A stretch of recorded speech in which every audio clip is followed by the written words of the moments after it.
Inequities represented by the 1% today are also intergenerational. Today's corporations and the super rich are increasing wealth at the expense of generations to come, exhausting resources, extinguishing species, poisoning air, water, and soil.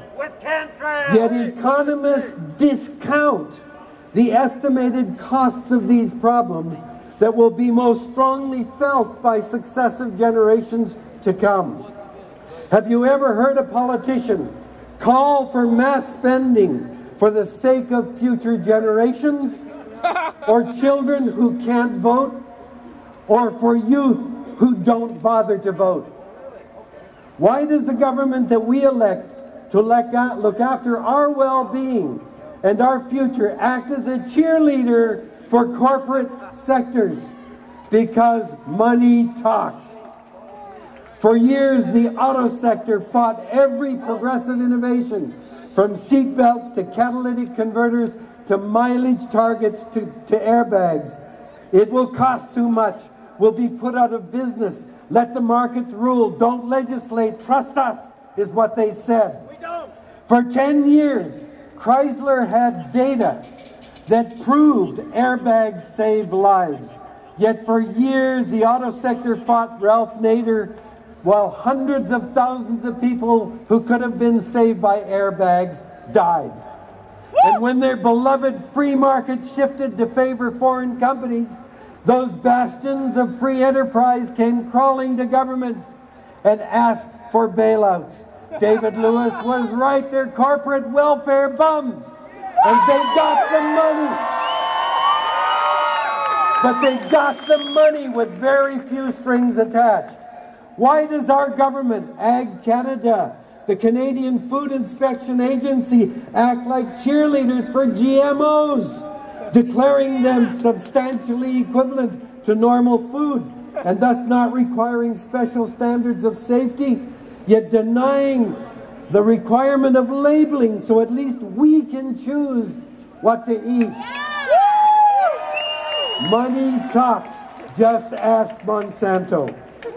Remember the tobacco industry's campaign of denial, spending tens of millions to assure us that smoking and secondhand smoke were not hazardous.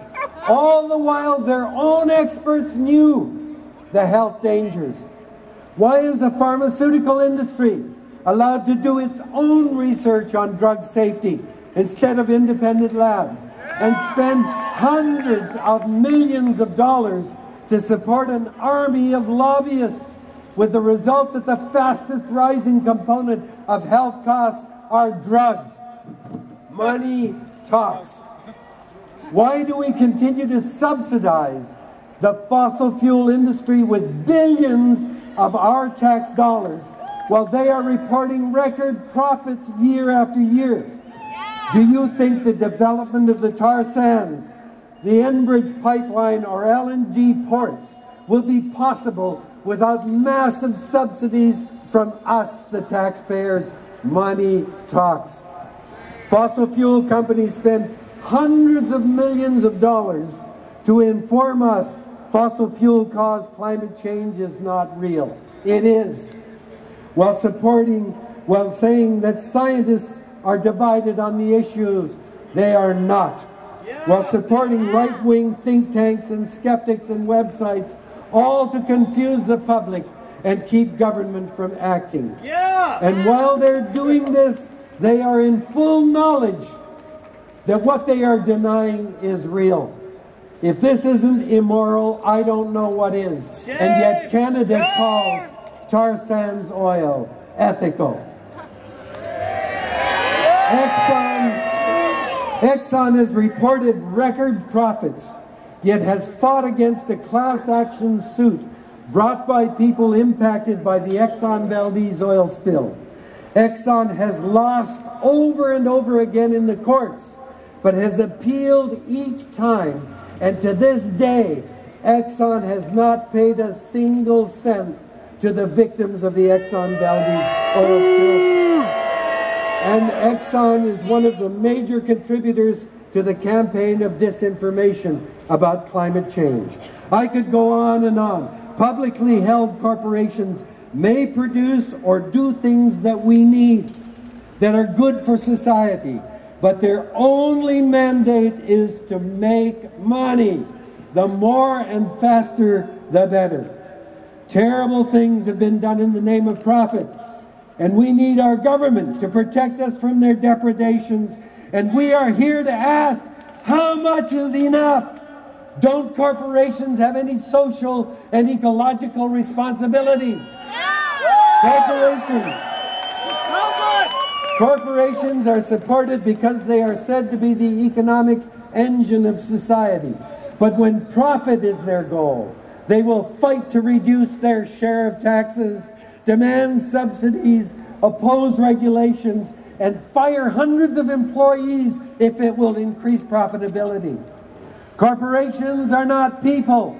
They are economic creations that are not designed to consider people, communities, or ecosystems. And that's why we elect governments. People who are put in jail today for selling marijuana. But who went to jail after BP spilled oil into the Gulf for months? Politicians. Politicians have rushed us into the global economy. I remember when Brian Mulroney was Prime Minister and rushed us into free trade agreement with the United States, even though 60% of Canadians voted against it. Faster. He was interviewed by Larry King on CNN, and when Larry chided him for Canada's economic downturn, Mulroney's reply was, that was the global economy. Don't blame me for what happens in the global economy. If we lose control over our economy because of the global economy, why do our politicians give up their responsibility and rush to embrace that globalization? Globalization does not spread the highest standards for workers, corporate communities, or ecosystems. Instead, corporations go to the lowest standards of medical care, of wages, of environmental standards, because it's all about maximizing profits. The global economy means our garbage and toxic effluents are shared with the world, dumped into the air, water, and land.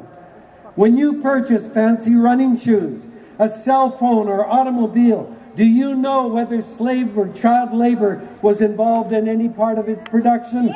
The ecological impacts of toxic materials generated in the process of manufacturing, these costs are hidden. Yet each time we make a purchase, we become part of that system that exploits people and ecosystems around the world. We claim we live in a democracy, but how many of us will vote next month in the coming election? Maybe we'll set a record with 25%. How about the provincial election? Ontario just had a record 49% turnout. And what about the federal election? When 40% of us don't vote, we don't have democracy. I